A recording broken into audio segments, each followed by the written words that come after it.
You'll be on before it looks like we're on, so just be aware. We're on Facebook. Let's start recording this thing too. The voice from the above, please. That's our recording in progress. All right. This is now loud. Okay. I think we're okay. Am I too loud in your earphones there? All right, because I can turn that down. So that's not a problem. Oh, I'm turning it up. Yeah, that would help if I went in the right direction. Hey everybody, it's a really stormy Wednesday. So we decided to do Whiskey Wednesday Gone Wild with Mezcal. That's sort of like Mexican whiskey, isn't it? Jamie's here with us tonight, and she is our MS Walker resident expert on all things from Mexico. So she's going to lead us through this motley crew through, and we're going to see if we can actually drink some mezcals and sort of go through the difference between mezcal and tequila, which is sometimes people get a little confused, right? And we're going to see if we can sort of clarify that. Yeah. And you guys get to be the guinea pigs for that. You guys all set for that? They're like, Yes. uh-huh. Does it mean we get to drink? Uh-huh. All right, so let's go for it. Jamie, okay. First of all, tell us a little bit about yourself. About me? Yeah, sure. Why not? Yeah. Well, if we want. How'd you get into mezcal? How'd you get into Mexican spirits? So, I worked in the restaurant business for almost 20 years. That's really weird. You're only like about 20 years old. That's weird. Well, thank you so much. No, most of my adult life, I've been working in the restaurant industry. And then, during COVID, I was already like a little burned out during COVID, kind of got burned out and decided to do something else. But I love the industry. I always loved the food and beverage industry. And I thought about doing something with wine. So I was like, let me just take some time. And I actually worked in retail for a little bit. Okay. My idea was to study, sort of work under the wine manager who is like basically, sommelier level knowledge. And they were like, I love that. We love this idea. However, right at this moment, we really need help in spirits. So I was like, okay, cross training's great. Like, absolutely. The more you know, the better you are. The more you know, the better you are. So I said, let's start with this. And so I worked in that for a little bit, and all of a sudden the spirits buyer took off and moved to Florida, and they were like, we really need you to do this. Right. So I was like, okay, I'll do it for a while. We'll see how it goes. But then when you find yourself in the position of, people are bringing you things every day basically to try. And it before I'm a buyer and they bring me things. Well, yeah, right. Yeah. But so before I knew it, I had tasted, nearly every agave spirit on the market. And I started to completely just fall and totally in love. And there was something for it that was even more stoked, even more of a passion than I had for wine. And I just kind of started going down this rabbit hole and learning all I could about it. And I had been doing that for, I don't know, a little over a year and a half, 2 years about. And then MS Walker, our big family distributor here in Massachusetts, who of course I was already working with at the store. Right. All of a sudden was looking for a Mexican spirits brand ambassador. And I was like, hello. Great. Yeah. And they knew me already, Yes, so it was a great fit. And I had actually knew most of the brands that I work with already because I had brought them in the store. And I had met the brand owners already. It was kind of a great thing. And so, I mean, I love saying that, I took the job for the brands because I already believed in them. And it's been a thing of pride for me, especially because they're just such great. That's awesome. Yeah. It's really cool. All right. So now we start looking at, tequila is getting really big and people are loving the fact. Yeah. Yeah. And they're loving the fact of tequila. And all of a sudden this sort of little known offshoot that is really tequila's father. Right. Starts popping up. And then there's like, what's this mezcal stuff? And so explain a little bit what mezcal actually is and how does it differ from tequila? Yeah. Well, so I like to start by saying we have mezcal as a cultural category, but then we also have mezcal as a governmentally regulated category. So as a cultural category, all agave spirits are technically mezcal. The word mezcal means cooked agave spirit. So at one time, everything that was an agave distillate was called mezcal. Even that stuff from tequila. Yeah, exactly. Right. Yeah, I know tequila, the governmentally regulated category of tequila is actually a much more modern category than Right. I think people realize. So then we have the governmentally regulated categories. And those are very different things and much more specific. So first of all, there are three basically like large things that differentiate tequila and mezcal. So first of all, we talk about agave. So with tequila, you can only make it from one type of agave. It's called Blue Weber or Weber Azul. Literally only one That type means of blue agave. in Spanish for Yes, those yeah, of you who yeah. don't know. But if you see that on the bottle, that's what that means. It's one type of agave, the hundreds of thousands of brands. I just heard that there's a tequila brand every day now, Hmm. like a new tequila brand Wow. every single day. It's nuts. So every single one of those, one type of agave. Whereas with mezcal, we actually make mezcal from, I think documented, it's 40 plus at this point types of agave you can make mezcal from. There are like about 12 that are most commonly used, but there Let are, me ask you a question then. yeah, Can you make mezcal out of blue agave? yes, yes, you can. So it includes that sort of only like that very narrow tequila agave, but you can use that too. Because the Yeah, process is a because little bit different too, right? yeah. So the first thing is agave, right? The Yeah. second thing we talk about is location. So with tequila, about 85% of tequila comes from the state of Jalisco. Um, there are four other little territories Yeah. basically in other states that you can also make tequila, but they're basically in the same region of Mexico. With mezcal, it can be one of 10 states. They just added Sinaloa to the list. They Easy for you to it say. was nine for a really long time. Um, but this spans the entire country of Mexico. So this is where we start thinking about tequila or mezcal as more in like a wine mentality, right? Because And also okay, more cultural because yeah, now you're talking about everybody.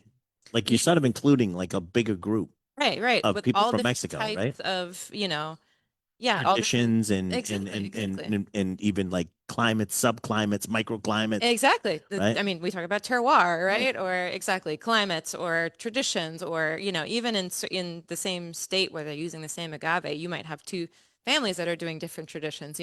But with mezcal, it's much more varied because you are all over the country of Mexico. And then the third thing that you just brought up, which is really also really important, and I think what a lot of people taste in their glass, is the difference in process.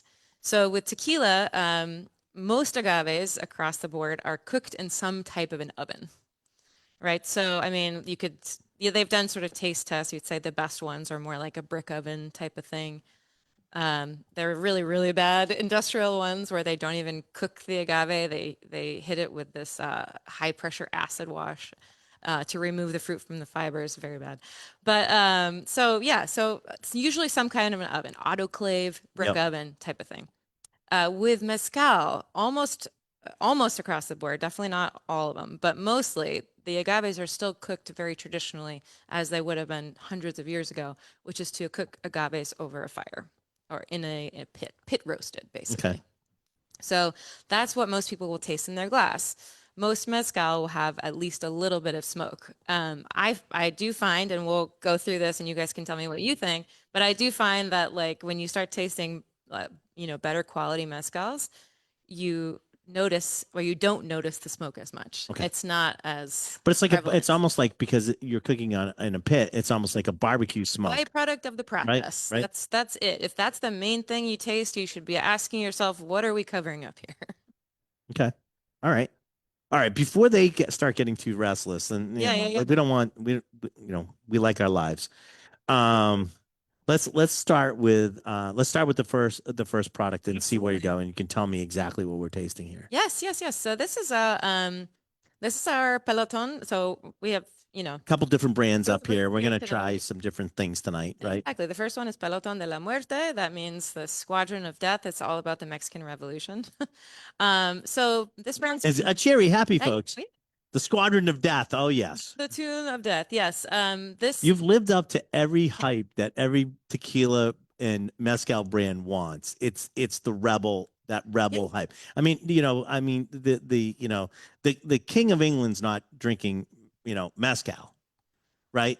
Pretty much, right? We can pretty much I safely. mean, It's maybe probably now. gin or something like Yeah, that. yeah, Maybe yeah. now, but you know, it's like one of those type of things. It's like it's a spirit of the people, Absolutely. right? Yeah, And absolutely. of death squadrons, I guess. But, all right.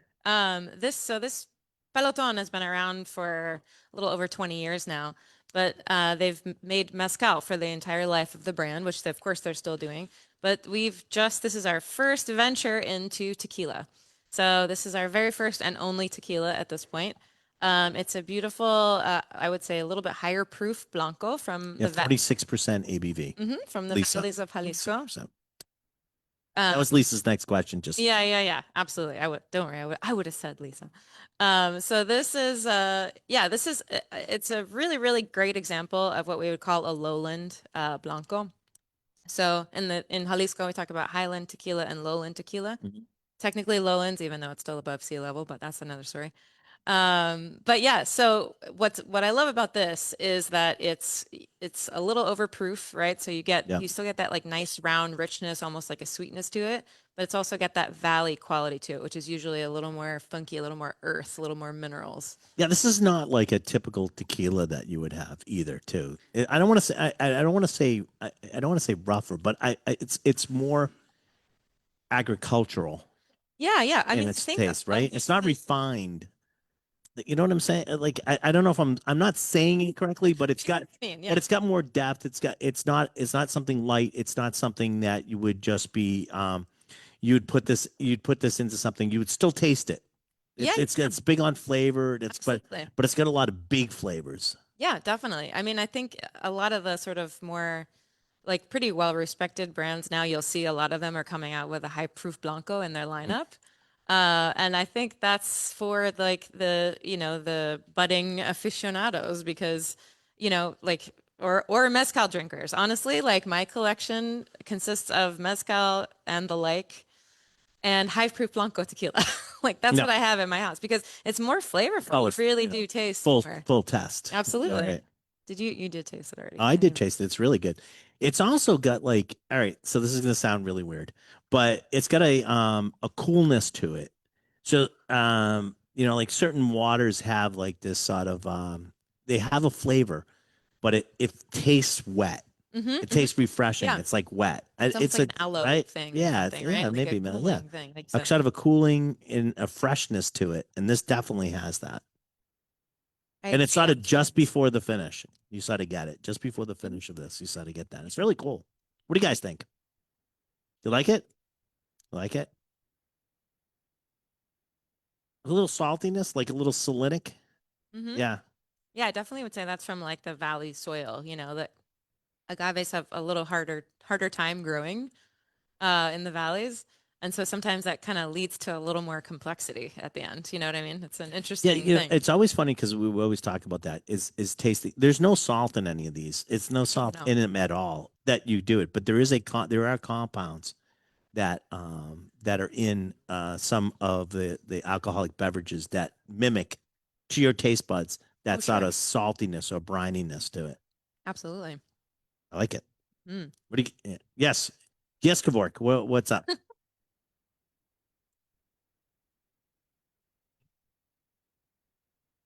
Yeah, that's a great question. And I'm just going to repeat it. Can you plant agaves, and how long does it take for them to mature? Um, Probably about the same amount of time. How long? How old are you now? You're not mature. You're not mature yet. So probably in a long time. That is a really good question, though. So, I'm going to try to answer this shortly in a short fashion. So the tequila we just had, right? It's made with the Blue Weber agave, and the mezcal we're going to taste next is made with an agave called Espadin. And so even though we make mezcal with 40 plus types of agave, 85% of mezcal is made with this one called Espadin. Now the reason why that and the Blue Weber are used most often is because of a few things, but a big part of it is that they're easily cultivated. So, you have your little, in Oaxaca, they call it palenque, or they might just call it a little distillery in Jalisco. Um, but they're very easily cultivated. So, you have a field and you just like, if you've ever seen a picture of like planting in rows, Mhm. tequila plant or agave planted in rows, it's almost 100% that it's going to be either Blue Weber or Espadin agave. So really easily cultivated. Secondly is the growth time. So with tequila, the agaves are usually 5 to 7 years, I would say, for maturity. With the espadín, it's more like 6 to 8, unless you're way, way, way up in the highlands. Sometimes it's like a little more like 8 to 10. Is it because it takes them longer to get to that maturity level? Yeah, But that exactly. slow growth really makes a difference too. Yeah, I think so too. I mean, we're going to taste these two, and Okay. these are like the exact same agave from Oaxaca, but different regions in Oaxaca, a little bit of a different style. And I think you will definitely see that Okay. difference. Um, yeah, so they 5 to 7, 6 to 8, 8 to 10 in some areas. And then otherwise the yield of the agaves too with this. So usually you could say you could get probably a liter of tequila or mezcal with these two agaves for like 8 kilos of agave. Whereas some of these other ones it takes like 30, if that gives you a little. 8 kilos is how big? How much? Oh gosh. Right. So I think I did the math before. It's like 28 pounds or something. So a big turkey. Anything not to use the metric system. So it'd be like a big Oh. turkey. Got it. So it depends on the plant. The plant, yeah. So because these are all different sizes too. I mean, there are some that can grow up like 600 Yeah, like pounds. some of these things are Big. made with like basically uncultivated or wild Oh, sure. agaves too. Yeah. So like, now you're hiking to find some of these things, Oh, right? yeah, definitely. Yeah. You want to Yeah, let's go try. and then Let's try. talk? Let's try. Well, yeah, let's try. Now the next one is a Yeah, so the mezcal. next one is like our flagship product from Peloton. This is espadín, like I said, this agave, like again, about 85% is made with this agave, and about the same amount comes from Oaxaca. So what you're tasting right now is a really, really classic flavor profile for mezcal. I will say I'm really, really, I love this brand so much. We've been working with the same family for the whole time the brand has been out, which is again about 20 years. So this is the Santiago family. For a really long time, we would say the Maestro Mezcalero. His name is Cuthberto. He's like the father of the family. But his daughter Rosalba has been working with him basically her whole life, learning how to make mezcal. And sort of throughout the years, and taking over a little more of the job of making more of the distillate. And we just did a rebrand, like a label change, basically. And this new version of this espadín is her baby. She is doing it now. She's in charge of the depth score. Yeah, she raised the proof a little bit, so it went from 41 to 44, and she just refined a little of those heads and tails cuts. And honestly, it's like She went deeper, like delicious. more heart. She It's tried to get just, more heart. it's just, yeah. Definitely tell the difference. I mean, Mhm. it's on the nose, it's obvious, and then when you taste it, it's almost completely different experience. Yeah, it's beautiful. It's sippable. It's, uh, I mean, these are price pointed. Like, you could put them in your cocktails, the tequila and this first mezcal. But I like sipping this one on its own too. It's delicious. So the basic difference between the two is the type of agave we're using Type for these two. of the region, of course. Yeah. Oh, yeah, that's The right. I forgot process about as that. well. Right. Right. Yeah. So Now, what's the process different? this is very, very traditional process. Okay. So they are cooking in a like a underground pit, basically. So Okay. they dig out a pit from the ground, line it with rocks and wood. And all these are, it's going to be different depending on where you are. All this is like really hyper local stuff, which is also what makes it really cool. Like they're going to use whatever wood is around them or whatever, they're not like, we're not importing things from here Right. and there. This is all about the culture and what you have, Because you're not really even on this one. It's like they're on the finish. There's a very, very slight smokiness. hmm Very slight. Yeah. I So mean, it's not overpowering. It's not like some of them I had to just like, oh man, that's smoke. yeah, This is sort of elegant. It's like to say it's the salt on the steak, not the steak. You know what I exactly, mean? exactly. Like and sort of like, is subtly there and it adds to the whole complexity of the spirit. Yep. So I actually met Rosalba when I went down to Oaxaca last year, and she was telling me that that part of their process is that they use lava rocks in their pit. Lava rocks retain heat really well. So basically, what they do is they kind of make like a bigger fire, and they actually wait for it to go out. And then they put the agaves on and cover them, and then they cook for 4 or 5 days. And that's because they want you to taste the really mature agave. They want you to taste the process. They want you to taste everything. The smoke again is just a byproduct. They don't want that to be Yeah, the that's not thing. right. That's not the thing. Yeah. What do you guys think of this now? Jumping now. You had your tequila. That's it. You're done. No more tequila. Yeah, sorry. But now you're into mezcal. Are you disappointed, or now all of a sudden you're getting all these new flavors? You like them? Yeah, yeah, I like it too. Fun, I think right? it's Yeah. really good. Okay, so now we're gonna switch. We're gonna switch brands, Yes. but the So next brands that we're switching to are more based on each producer. I would Correct? say, yeah. So Leyendas, actually Fabriquero too. All these brands are actually owned by the same two guys from Mexico City, but they're just different. I mean, this is a Sotodat, so it's very different, but they're different purposes, basically, Okay. right? So with Peloton, they wanted to do, your kind of more Flagship, acceptable like agaves, but workhorse. like workhorse agaves, but like in a really good way Yeah. that you're gonna be able to Refined buy and not worry workhorse. about it. You know, like you're gonna be able to afford it. It's not like gonna Yep. break the bank every time. With the Leyendas, they really wanted to do like these are, I would say, our like sipping line of mezcals. And with this brand, I mean, they have something from almost every state that makes mezcal. And to my knowledge, there's not another brand that really does that. And so that's why part of the reason I took the job is because this brand really opened my eyes to the world of mezcal. Okay. And they really want to showcase different agaves from different regions, different producers, different traditions, different, you know.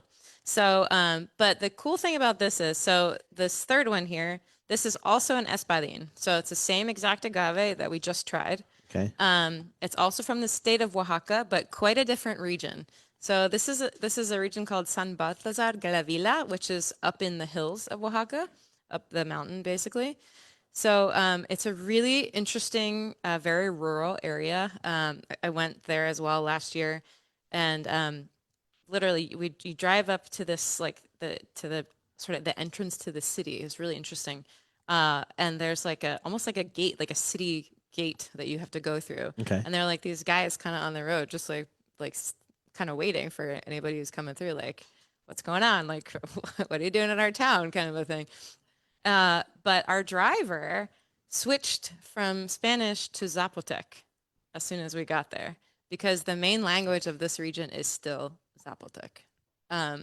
So our producer here, Leo Hernandez, he's actually a bit of a celebrity in the mezcal world. That's kind of funny. But he's made for a bunch of different brands. He actually has his own brand, but we haven't gotten it here in Massachusetts yet. But essentially, with Leyendas, the guys were like, we want a really, really killer espadín, like something that really showcases the agave and just Mexico, you know. And so they went to Leo and they were like, Leo, make us a really good espadín. And so this is what we have here. So these are much smaller batches as well. I think this one is about 1,000 bottles. Sometimes it's half of that. And that's even a lot for this line of mezcal, actually. But yeah, so this is pit roasted. It's what we'd call Tahona crushed. So it's basically there's a giant, about 2-ton stone that's like pulled around like a little circle by like a horse or a mule, or like all different people use different things. Okay. And then it is open air fermented with wild yeast. That's again almost all mezcal, especially at least if it says artisanal or ancestral mezcal. And then at the end, this is distilled in copper pots. So it's similar processes, but a little different region. Like I said, this region actually is quite a high elevation. Takes longer for them to grow. So they're more like 8 to 10-year-old agaves rather than 6 to 8. And, it's also a little higher proof as well. So the first one you had was 44. That first mezcal, this is 50%. This is 100 proof. Yeah. The thing about this one, when you first sip it, it's almost like it doesn't have any flavor, and then it explodes and there's nothing but flavor, and then that flavor evolves right to the finish. Mm-hmm. And it keeps sort of like growing. So there's not like, it's like at first when I did it, I was like, wow, that smelled a lot different. I didn't think of, oh, there it is. And there's some really great flavors in this. But but the explosion of it is just really, really surprising. And it does get into like definitely into like almost that more like meaty or savory category. Definitely. I agree with that. Like sometimes a lot of these things go like vegetal. Hmm. This does not. This goes to like a savoriness. Yeah. It's Should like say a that would be meatiness. considered vegetal. It's like that is the note of it, you know? Not it's not like an accidental. Right. It's like that is it. Right. Add a drop of water, Johnny says. No. I'm just kidding. What I Water. always tell people with this Ah, stuff, agua. I always tell people with this stuff, first, taste it room temperature with nothing else in it. And then if you want to add something, feel free. These guys don't care. You know, they're like, just drink it however you like to drink it. That's what I say. Thank you, John. Yeah, Yeah. absolutely. Yeah, definitely. I mean, in this region, actually, his what we call again the distillery called a palenque in Oaxaca. It's at the top of a hill, and you can just see like kind of rolling hills and all the different types of agave and like plants and flowers. That's very, very cool. So you know that all of that, you know, especially when you're always using wild yeast, it's gonna end up in your product, which is really cool, you know. And all the batches differ too, which is something we look forward to in mezcal, whereas in other spirits, you're like, why isn't this the way that the last bottle was, you know? But with this stuff, it's like, I wonder what this Surprise. is going to be. I'm excited. Surprise.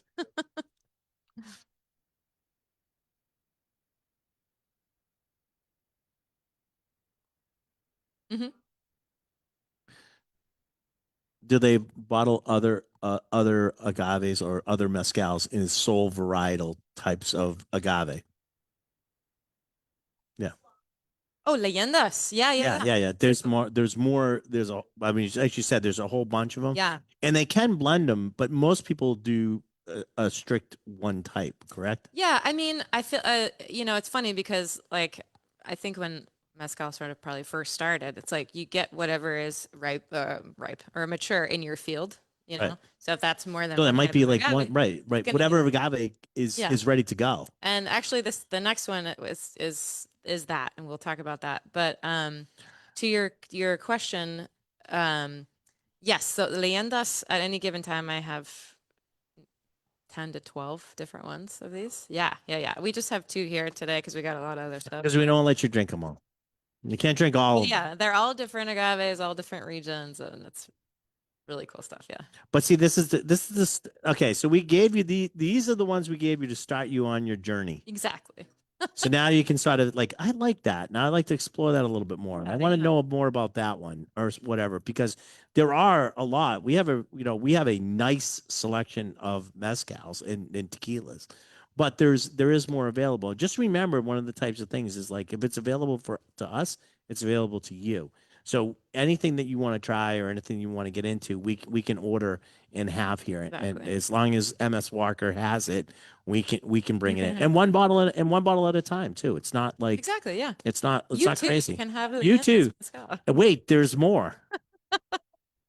But Number that was a 4. great segue. So Number 4. yeah, now this one is really interesting. So you'll see on the bottle or on the little sign it says Pachuga. So Pachuga is a style of mezcal. Um, there is a little bit of a They don't use mole in this one, do they? no, no, no. Okay. Because I'm doing, I have to Some ask because I'm allergic to nuts. So that's why I ask. oh. I could not tell Well, you we'll find out, exactly won't what, we? but I don't think there are nuts. That's okay. My insurance is paid up. There's a little bit of a debate about how this category started, but essentially a pechuga is meant to be like a celebration mezcal or like a special batch. So if your particular village or town was having, you know, somebody's having a baby or they're having a wedding or something like that, like the whole town get together and sort of contribute to this batch of mezcal. So essentially what they normally do is they'll, you know, get whatever agaves are like Right. native for that area. And they'll gather native fruits and spices. And usually there's also a protein as well. Traditionally, it would be a chicken or a turkey. But depending on where you are, I mean, I've had them with Lamb. iguana and wild boar and like all kinds of really interesting things. This one is really different because, and it's not for any particular like modern purpose or anything. It's like a fourth generation family recipe that there is no protein. It's all about the citrus, herbs, and spices. And by the way, and that's what explodes. It's like uh, what Buddha hand. It's that it's that type of citrus. Yes. So Really, as it explodes, I mean, there's different types of citrus, as everybody knows, right? it's If you didn't know it, you're getting to know grapefruit, tangerine, Yeah. orange, lemon, orange, citron, lemon, like all the things. Like Buddha hand. This is to me, it's got like that sort of flavor to it, Mm-hmm. and it Yeah. really came out. No, this That's is actually vegetarian. vegan. Yeah, it's a vegan pechuga, which again, I say that Surprise, vegan. We added meat. No, we didn't. No, this is all stuff that's you're okay. You're okay. yeah. I mean, it's Carol can have this one. She can't argue it. no, it's not. And again, it's not on purpose. It's just the way that this family does it. My theory on the cooking of the meat inside the still, it's like we're making a fire anyways, and who isn't hungry?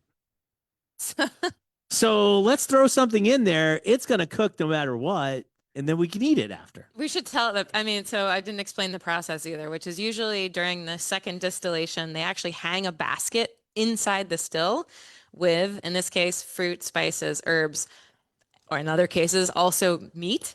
So what happens is it doesn't, sit in the liquid, but it's so hot in there that it actually cooks Right. whatever the meat is. That's right. In this case, you're getting a lot of like the essential oils Right. from the fruit peels and stuff like that. I get a little worried when she said like somebody has a baby, and I'm like, whoa, wait a minute. No. I got death squads, and then somebody's having a baby, and there's all of a sudden Pechuga. I was getting really worried there. Don't worry. But this is what we would call also an ensemble, which is a blend. So this is an espadín. Yeah.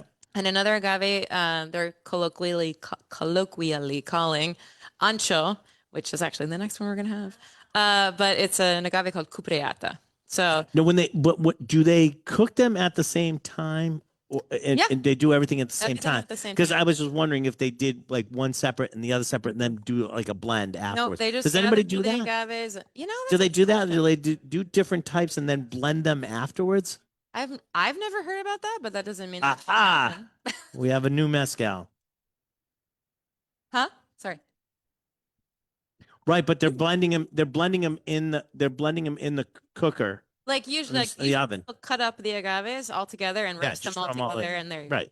So, and this is also from the state of Guerrero. So it's not Oaxaca. It's the state sort of next to Oaxaca. They make far less mezcal than Oaxaca, but they have a couple of pretty common agaves, and these are a couple of them. So. No, the blend, I mean, they could this with the new label, they did a little bit of a different blend actually, but usually, I mean, they'll keep it. Is it usually around 50-50 type thing? That's a good question. I'm not sure. Okay. They don't really, they just kind of go, they make what they family secret like, and yeah. What's funny is like, I've commonly used, our, again, citrus pechuga to do like a Negroni or something like that. Because, well, think about it. It's almost like the same idea as like a Campari.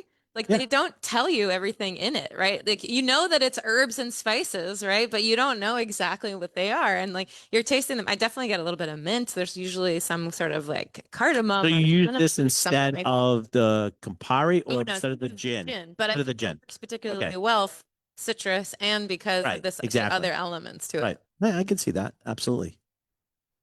So this would be like a Mexican Italian Negroni. Yeah. Oaxaca Negroni. El Negroni. Oh, this is not Oaxaca, but yeah. Yep.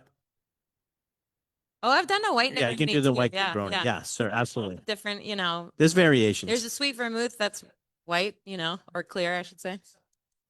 John. So I'm really bad. I'm a very simple person. Like my cocktails are very simple. If I can't put like 2 or 3 ingredients together, forget it.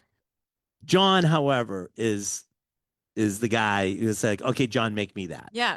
That's my jam too. Yeah, I love right. cocktails. The Frank Sinatra, Dean Martin hamburger story, right?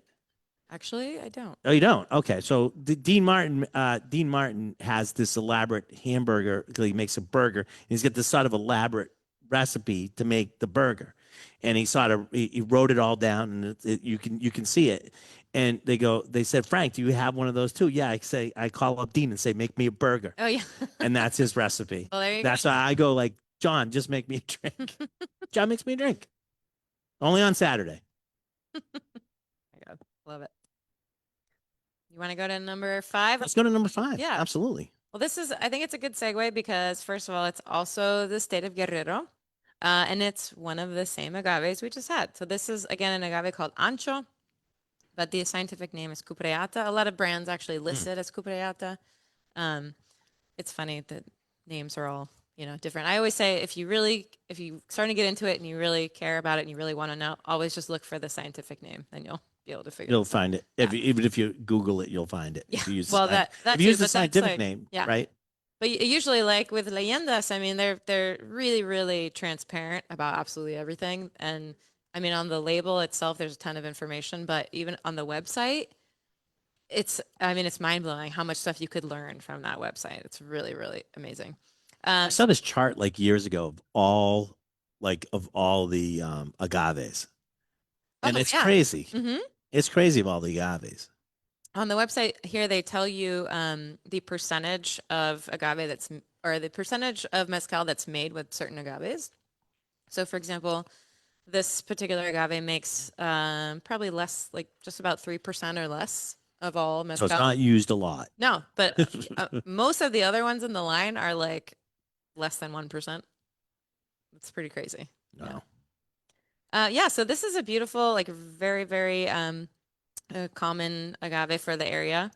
This is Mazatlan, and this is a Chicharo. Now, his family has been making mezcal for a really long time. Actually, this is Chicharo Obregon, and it's the same family that makes the Pechuga and a different one that we don't have here today. But the whole family is doing Yeah. on the process, so they all do different things. He's probably our youngest mezcalero, but he's awesome. This is a beautiful distillate. I think. I mean, everybody gets something a little different, Yeah, but what do you guys get in this? Because I think this one could be a very what's that? It's more smoke than think the so? other ones, you think? Add a little water Oh, and that to interesting. make it jump. I didn't get a lot of smoke. What'd you Yeah, get? Peppery, white pepper. Yeah, little green. There's a green in there. I don't know what I would categorize it as. So I get more Chili? like tropical fruit from this one, You get tropical fruit. Okay. like a cucumber. We have not come to any common flavors yet. This is why I never tell people what they should taste. What's that? It tastes awesome. Delicious. Yeah, I mean, Does it taste like more? It tastes like more. Yeah, the nose is not. You're right. Nose is light. mm-hmm. It's very floral, very fragrant nose. Almost gets like a white flower or even a grape Yeah, on the nose. it's like Like a like I grape- get like a honeydew melon Yeah, kind of a deal, yeah. like that. I kind can of see fruit. that. Yeah, I like it. Yeah, a little. I didn't get spice. as much. I didn't get as much smoke on this, but I Mm-mm. did get. Might have been the water. Maybe. Sometimes water releases other components. Mhm. Did you get it? Oh, I thought you said. Oh, maybe it was the water. Smoke on the water. Maybe. A purple fan. Is that what we're going with? That's good though. I like it. Mm-hmm. It's got a short. It not short, but it's a very clean finish to it. Yeah. Very clean. Mm-hmm. I agree. Nice. Pretty clean, a little spice to it. It's nice. Yes.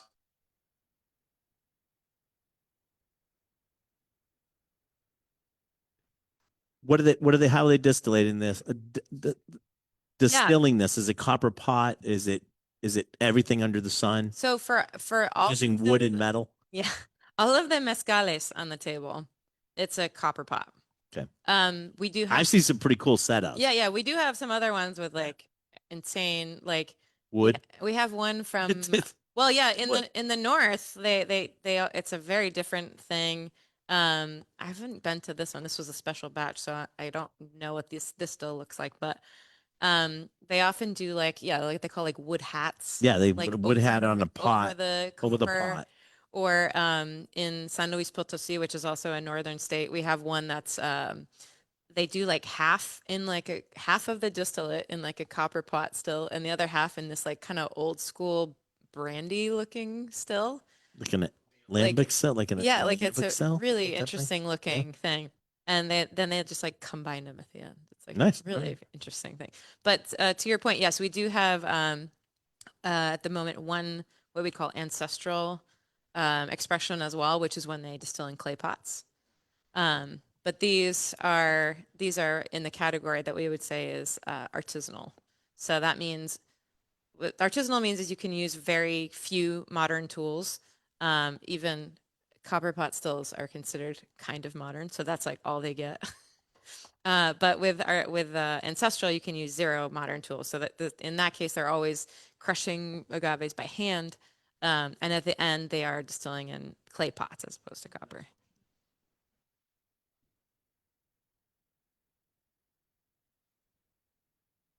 Do they keep the fibers in the agave when Sometimes, or is it yeah. run off? Sometimes not. Depends on the one of them.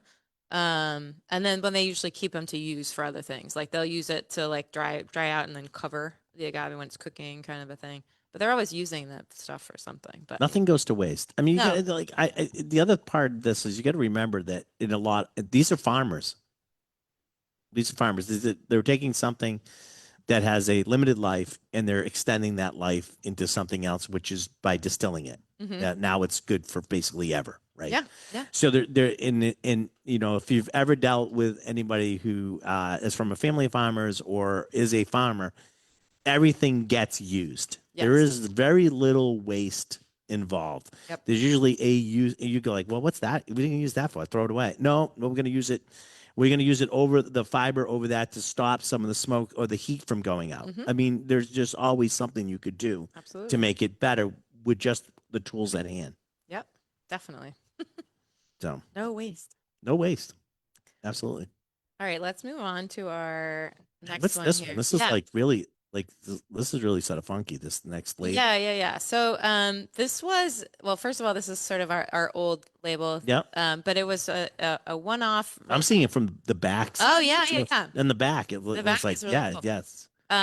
This was a special batch that was a collaboration with a Mexican street artist who goes by the name. That makes sense on the Yes, back now. yes, Now yes. it's He goes very by the graffiti. name It's a Living. Hmm. And this is his This art, artwork. basically, yeah. So this batch is called With My Friends. The whole idea behind this is it's like the reason why we make and drink mezcal. It's to It's a social. sit with It's our social. friends and enjoy and talk and Mhm. commiserate. And so this is from the state of Durango. Actually, the sotol that we're going to taste next is also from the state of Durango, and you'll understand why I'm telling you that right now. And it's made with an agave called cenizo. This is How do you say that one again? cenizo. Cenizo? Hmm. Okay. Probably one of the more common agaves that you use in Durango. Um, so I think we should just start by smelling this one. This I think it's like 47. Oh no, 45. It's 45 on this. So 90 proof. 90 proof. Pretty fun on the nose. Yeah, it's almost like stone fruit or like a peachiness to it. What do you got? Blue cheese. Yep. Really? Yeah. I thought he said blue jeans, and I was like, really? Okay. Wow, that's an Denim. interesting flavor note. I don't get that off note though. Mm. All right. Well, I'm gonna taste it.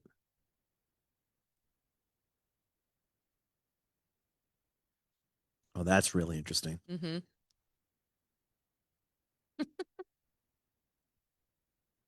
Wow. That's Fun, very right? different. Yeah, Okay. absolutely.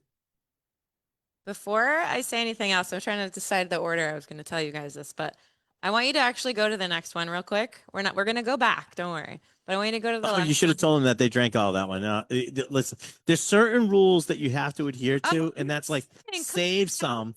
No, you're sipping. gonna say save some. Oh, save some. They're doing shooters back there. You gotta Well, watch these okay, guys. okay. But I want you to smell that last one too, just Smell while the the last other one. one is fresh in your mind. Do you get Now a this little one bit I of get a the little same? more now this one I get a little bit of that funky. All right. So I'm Yeah. gonna tell you guys. So when I first started going down this Mezcal journey, one of the actually from Leyendas, one of the ones I really liked at first was a Cenizo agave from Leyendas, but the same one, exact same town from Durango. And I was like, oh, this is really interesting. I was like, there's almost like this like cheesy note to it, this sort of blue cheese thing going on. And I was like, I love this. It's super funky. I don't know. And for a long time, I thought it was the agave. And then I tried what the next thing we're going to have, which is called a sotol, which is not agave at all. And I went, wait a minute, these are That's even not more. even the same family. Like, what is going on here? And then I kind of did a little bit of a deep dive. I asked a bunch of people. I talked to our amazing national brand ambassador from these brands, who is born and raised in Mexico City, and she's been working with these brands for many, many years. And I learned about the effect that the climate has on your, end result here. So it's like a cheesy So, climate, well, or is there's like a lot of stinky feet? I don't understand what's going on here. essentially, in Durango, they have a desert type of climate a lot of Okay. times of the year. So literally over 100 during the day, freezing cold at night. And sometimes during fermentation, it creates like this, it almost goes through like a malolactic fermentation, Huh. like a lactic acid effect on your spirit. So that's how I figured out, oh my God, this cheesiness is coming from this really interesting thing that happens naturally in this region. So since we're on the second one, I'm going to tell you a little bit more about it. This is a spirit called sotol. So we were talking about the governmentally regulated categories. This is also a governmentally regulated category. Sotol can technically be from 3 states. So you have the most comes from the state of Chihuahua. Then you have some from Coahuila and also from Durango. But this is made from the Dasiliron plant or the sotol plant. They're also called desert spoon. If you ever go to like Texas, they have a lot of this distillate. I think they usually call it Texas sotol or something like that. Um, but it's a very, very similar plant to agave. It's about a fifth generation cousin of agave. It Okay. looks kind of similar, but usually the leaves are much more flimsy and like very much thinner. So like when it's shaved, it almost looks like and cooked, it almost looks like a burnt paper. Like Okay. very interesting. But it's yeah, the process is very similar. So you can taste the differences, but you can also taste the similarities in these, which is really fun.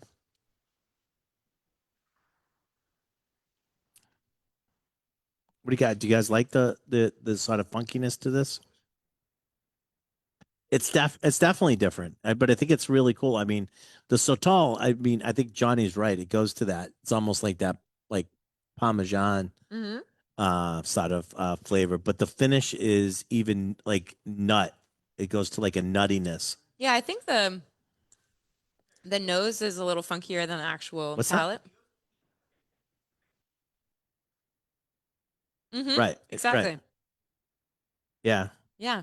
I think it's more mild than you think it's going to be when you Yeah. actually taste it from the nose, you know? From the nose, you're thinking, oh my God, like, but you're in sort of the same range as like when you would talk Mhm. about like No, I mean, sotol, even though it's only from 3 states, it can vary as much as mezcal. Yeah. I mean, I've had ones that were like straight, like spearmint. It's like, no, it's really. like completely different thing. Yeah. Because these are almost like in that sort of like that same range of like rum agricole. Like you get into that. Hmm. It's not the same. I don't want to get mislead anybody. It's not the same nose and taste, but it that funkiness The is funkiness. very Yeah. reminiscent of that. Yes, I agree. Totally agree. Wrigley spearmint gum and Parmesan. Those are the two things that I was just thinking of combining tonight when I went home. Yep. Not orange juice and milk. I was thinking of that today now. It varies. This How particular, was Sotol made? yeah, And is the same? Is it the same as? it does vary by producer and by region, but this one it's very similar process. So yeah, they pit roast the Soto plant and the same like open air fermentation, Tahona crushing method, that kind of thing. So this particular one, yeah, to me it tastes kind of like a really good mezcal from the north. Like it's reminiscent of this one for me. Like it's the Right. same kind of idea for me. Especially having tasted a lot of other Sotol and being like, this is really different stuff. Yeah. Really good. Very interesting. Hmm. Really interesting. Uh, Any interesting cocktails using Sotol? I did have one, not with this one, because I think this one just deserves to be drank just by itself. But I did have one. I was just talking about this Sotol that I tried that was like so minty. So this bartender actually made like a strawberry basil shrub kind of a thing with the Okay. Sotol, and the mint just came blasting through. It was really cool. It was really good. But this particular one, you know what I have done with this one and with a cenizo is to do like I usually do split base with tequila because it can be a little, overwhelming in flavor, but I've made like a dirty martini kind of a Okay. situation. Yeah, Yeah. exactly. I didn't have to have blue cheese olives Yeah, to it. but I've made them like with blue Yeah. cheese olives before. You really enhanced it then. Yeah, please. Yes. A question? Can you This one? Oh yeah, yeah, yeah. Of course, I know. I'm sorry. I was trying to jump like ahead? show you the similarities between these. Yeah, this is an agave called cenizo. I think it's written on there if I'm not saying it in a way that Yes, makes it it is. easy It to is. spell. Yeah. Yeah, and it's from the region of Nombre de Dios in Durango, so northern state of Mexico. Yeah, I gave you a little map. It doesn't show everything, but it does show some of like common regions, just so you can Yeah. check it out. But yeah, and it was a really just like one-off batch with a Mexican street artist who goes by It's a Living is his name, and this particular batch was called With My Friends. So he did this artwork that's in the bottle. He just liked this particular agave, and so he wanted to. Yeah. It's really cool. Definitely makes it. Yes. Yes, sir.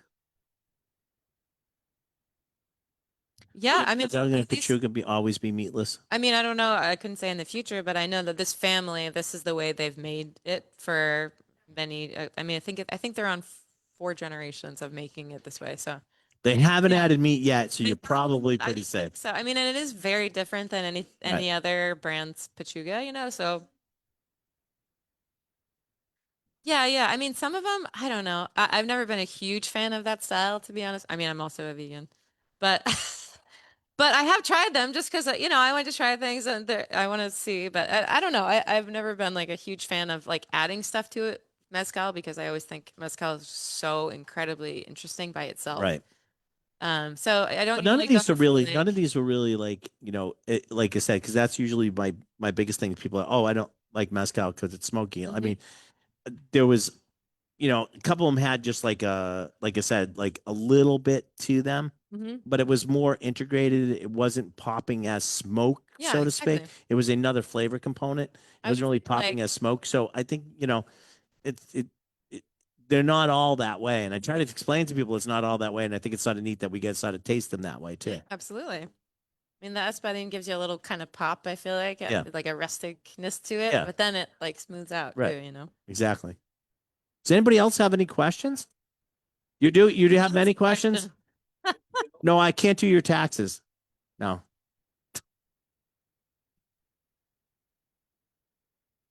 The map. Yeah. Yeah, I gave you just this map. I mean, I don't have all of these leyendas with us, but these are like some really common regions to make mezcal.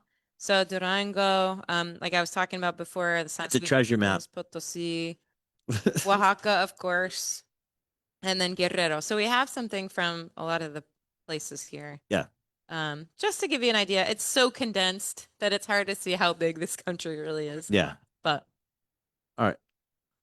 you say final Well, question or if five it's more five questions? more Okay. questions, then he's done. No, it's the final question, Kavark. Yes, go ahead. None of these are aged, are they? No. These are Yeah, I mean, maybe rested, maybe, but that'd be about it, right? yeah, sometimes they'll rest in glass or like it's like they call them demijohns. Oh yeah, Oh, you can do there this reposado. there are brands that do it. I will say on the whole, it's not my thing because again, like this stuff is so amazing. Why are you adding, I will say that like, if a brand like, okay, so I was in Durango, not with this distiller, but with actually the guy on your map right here, from Durango. And these guys were telling me that they were thinking about sort of experimenting with some aging, but they're talking about, this really this wood that is like obviously native to the area, and it's actually the national tree of Mexico. They call it sabino. Ahuehuete is another name. So they're talking about, doing it that, and again, this hyper local stuff. They're talking about experimenting with this.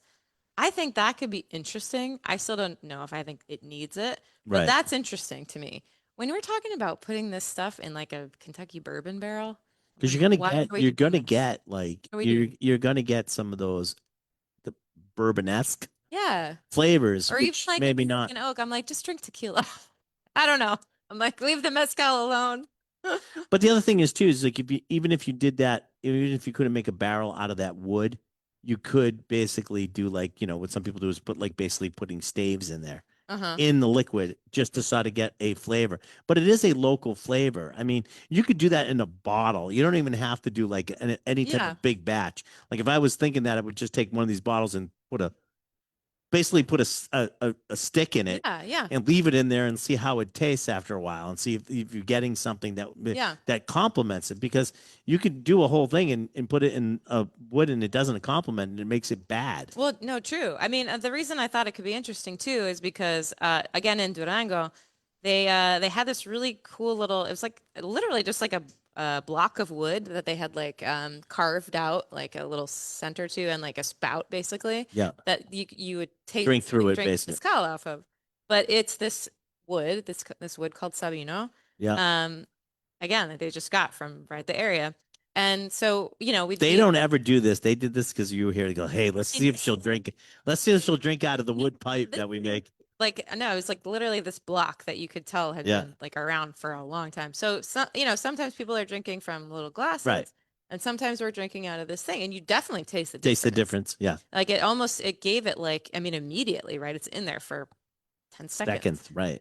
but it gave it definitely like a softness to it. So that would be an interesting thing to mess around with. But again, I don't know. I think like the agaves are so infinitely interesting themselves, as well as like the Yeah, but everyone's own how interesting tradition, do you have to make it? They're like already like experiment there. exactly. That's the making stuff. That's my personal. They could make them separately and then blend them afterwards, though, like the different agaves. I think that might be something interesting. Yeah, I don't know. I mean, possibly some Yeah. Well, I want to thank you, Jamie, for coming in and showing us these and going Of course, through that. yeah, anytime. And I really appreciate it. Thank you so much. Thanks, guys. This was fun. We're gonna say goodbye to all the people on Facebook. You can also get this wherever you get your podcasts, such as Spotify, wherever you go, you can get it. Just look for "It's the Liquor Talking." You can get it there, and also on YouTube. We actually have our own YouTube channel, and that's really cool, and it's really neat to watch us. But you should have been here because it was awesome. You can't taste on the screen. That's right. I, Oh I mean, you don't have to leave. We're just yeah, we're just. Well, I'll go through other stuff. Bye, everybody.